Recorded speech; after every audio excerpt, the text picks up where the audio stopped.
Halo teman-teman, apa kabar? Atau bagi kalian yang baru pertama kali singgah di konten saya di ruang sekilas film ini, saya ucapkan selamat datang. Dan seterusnya bagi kalian semua para penduduk bumi yang masih rebahan, butuh hiburan atau sedang lelah dari pekerjaannya, saya berharap semoga dengan menonton konten saya di episode kali ini bisa membuat kalian semua terhibur, lebih rileks dan terinspirasi. Kemudian tentu bisa dong membantu saya mendukung keberadaan konten ini dengan cara menggerakkan jempol jari kalian untuk memberikan dukungan berupa like dan komentarnya. Di kesempatan episode kali ini, film yang akan saya review di konten Ruang Selfie ini berjudul The Big Four, film yang diproduksi dari negara kita Indonesia. Film Big Four ini sendiri dirilis pada tahun 2022. Film yang bergenre action komedi ini dibintangi oleh aktor dan artis ternama Indonesia. Antara lain ada Abimanyu Anastasia, Arie Kriting, Lutesa, Christo Emmanuel, Putri Marino, Martino Leo, dan artis pendukung lainnya.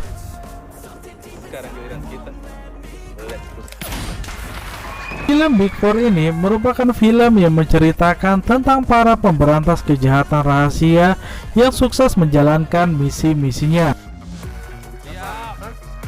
Para Big Four ini adalah Topan, Jenggo, Alpha, dan Pelor, dipimpin oleh seorang bapak yang bernama Petrus.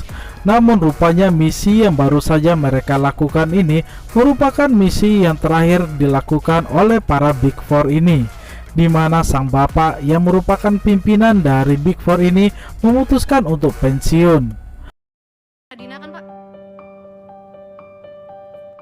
Pada awalnya para Big Four ini tidak terima dengan keputusan sang bapak untuk memutuskan pensiun. Namun setelah sang bapak menjelaskan alasan kenapa dia harus pensiun, para Big Four ini pun tidak bisa membantahnya. Bahkan Topan yang diperankan oleh Abimanyu Anastasia ini pun bertanya tentang pekerjaan yang harus dia lakukan setelah dia pensiun. Sang bapak pun mengatakan bahwa dia ingin menjadi seorang penjaga villa sebagaimana dia impikan. Setelah memutuskan untuk pensiun dari dunia Big Four, sekarang sang bapak akan menjalani harinya dengan mendampingi putri semata wayangnya yang bernama Dina yang diperankan oleh Putri Marino, di mana anak perempuannya ini segera akan dilantik menjadi seorang polisi. Adegan kemudian berganti saat Petrus tengah menyiapkan diri untuk menghadiri wisuda anaknya yang akan dilantik menjadi seorang polisi. Petrus yang tengah bersiap-siap untuk datang ke wisuda anaknya tersebut didatangi oleh tetangganya, di mana pada waktu itu ada seseorang yang hendak mengantarkan bunga. Namun siapa sangka ternyata orang yang mengantarkan bunga tersebut adalah musuh yang mencoba untuk membunuh Petrus. Sang bapak alias Petrus tewas di tangan sang pembunuh. Bersama dengan itu, Topan datang ke rumah Petrus untuk mengembalikan topi. Namun siapa sangka terjadi kesalahpahaman antara Topan dan Dina. Dina menyangka bahwa Topanlah orang yang telah membunuh sang bapak, sehingga dia tidak bisa datang di hari pelantikannya tersebut. 3 tahun berlalu, Dina kini tetap menjadi seorang polisi. Di sela-sela waktunya, Dina juga sedang mencari bukti-bukti tentang kebenaran dari kasus pembunuhan yang masih misteri dan belum terpecahkan. Hingga pada suatu ketika, Dina mempunyai sebuah petunjuk yang baru tentang kebenaran yang sedang dia cari. Sebuah villa yang dahulu pernah disebut oleh sang bapak. Namun ketika itu dia melihat sebuah foto, dia melihat bahwa sang bapak tidak foto sendirian di villa tersebut.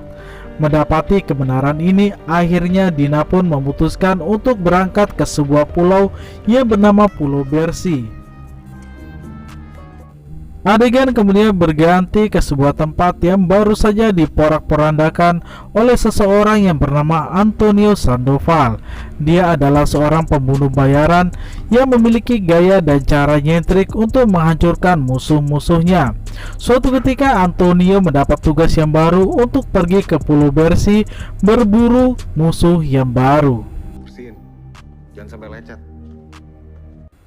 Pada akhirnya Dina pun sampai di Kepulauan Bersih.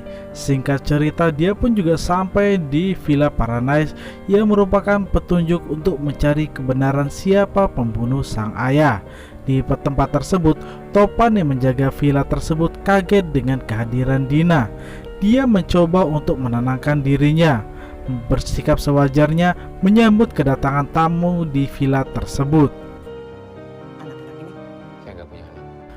Pada awalnya Topan tidak mengizinkan Dina untuk menginap di Villa Paradise, tapi karena Dina berkeras hati, mau tidak mau Topan pun memberikan kamar untuk Dina.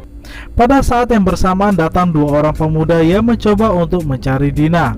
Topan sadar bahwa dua orang ini adalah dua orang yang mempunyai niat jahat untuk mencelakai Dina. Terjadi perkelahian antara Topan dengan dua orang pemuda ini. Topan mencoba untuk meredam perkelahian dia dengan dua orang pemuda ini karena pada saat bersamaan Dina mencari tahu tentang keberadaan orang atau pemilik dari Villa Paradise ini. Mas Topan kerja di sini dari 3 tahun yang lalu. Dan pada akhirnya Dina pun mengetahui kebenaran bahwa Villa Paradise ini adalah milik dari ayahnya itu sendiri. Kemudian terjadi dialog antara Topan dan Dina. Dina mencoba untuk menyalahkan sang bapak. Sebaliknya Topan mencoba untuk membela tentang bapaknya tersebut. Saat Topan mencoba untuk menjelaskan kembali, tiba-tiba dia ditaklukkan dengan satu pukulan Dina yang berhasil menghancurkan Topan.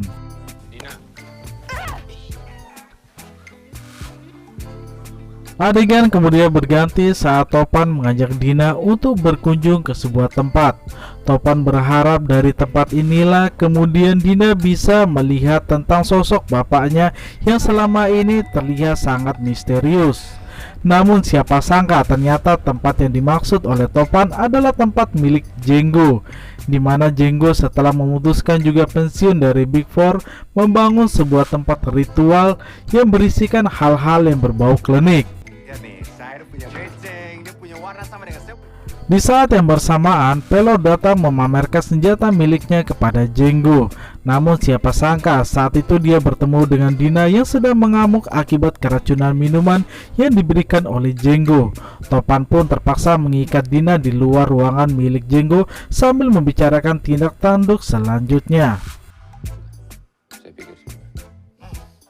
Di saat mereka bertiga sedang berdiskusi, tiba-tiba mereka diserang oleh Antonio Sandoval beserta pasukannya. Rumah Jenggo yang terbuat dari kayu pun porak-poranda oleh senjata milik pasukan Antonio. Jago juga lo Jenggo. 2040 cuci main, kasih kurang-kurang aja. Dengan menggunakan peralatan seadanya, Jenggo, Pelor, dan Topan mencoba untuk melawan Antonio dan pasukannya. Namun sekali lagi Antonio dan pasukannya masih terlalu kuat. Hampir saja Jenggo dan Topan dibunuh oleh Antonio. Beruntung Pelor dan Dina berhasil menyelamatkan mereka di waktu yang tepat.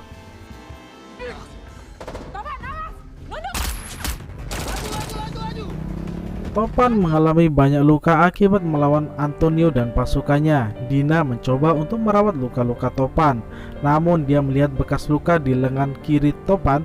Dia mengingat peristiwa 3 tahun yang lalu. Dina sangat marah kepada Topan. Dina pun melarikan diri.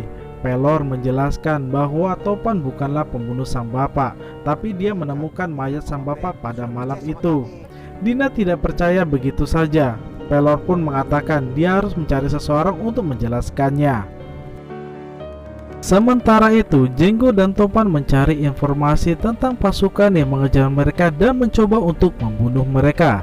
Singkat cerita, Topan dan Jenggo akhirnya mengetahui bahwa orang-orang yang mengejar mereka tersebut tidak lain adalah pasukan bayaran yang dipimpin oleh anak didik dari Bapak Petrus generasi pertama yang tidak lain adalah Antonio yang memiliki nama lain Suranto. Pada akhirnya Pelor berhasil mempertemukan Dina dengan Alpha. Alpha sebagai bagian dari Big Four mencoba untuk menjelaskan kepada Dina bahwa Bapak Petrus adalah bapak yang baik yang memiliki misi yang mulia. Mendengar penjelasan dari Alpha, Dina membantah misi mulia yang mereka kerjakan. Terjadilah perdebatan di antara mereka berdua, namun perdebatan tersebut tidak berlangsung lama. Pasukan-pasukan Antonio kembali menyerang mereka. Kali ini Dina, Pelor, dan Alpha diserang dari berbagai arah. Pertarungan yang sangat sengit terjadi, ketiganya sangat kewalahan menghadapi Antonio dan pasukannya. Beruntung Topan dan Jenggo kembali datang di waktu yang tepat. Namun sayangnya Pelor ditangkap oleh Antonio dan pasukannya.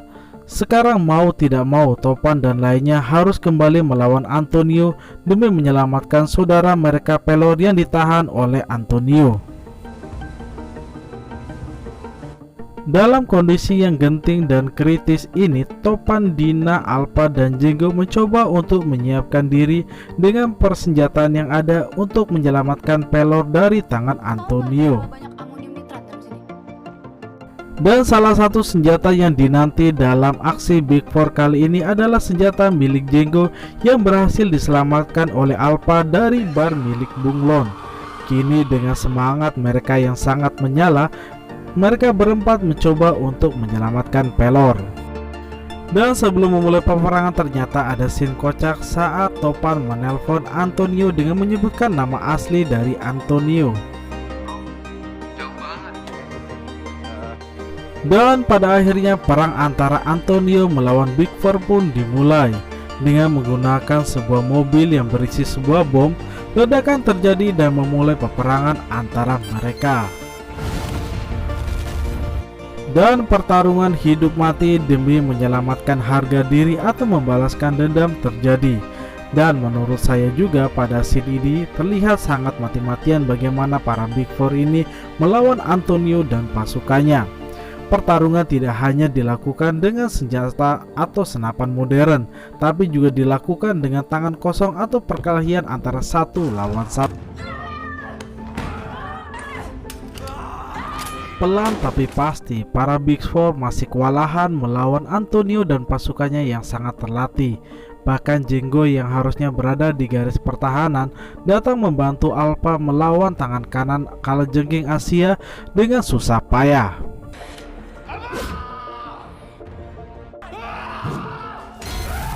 Dan pertarungan kini hanya menyisakan Antonio seorang diri.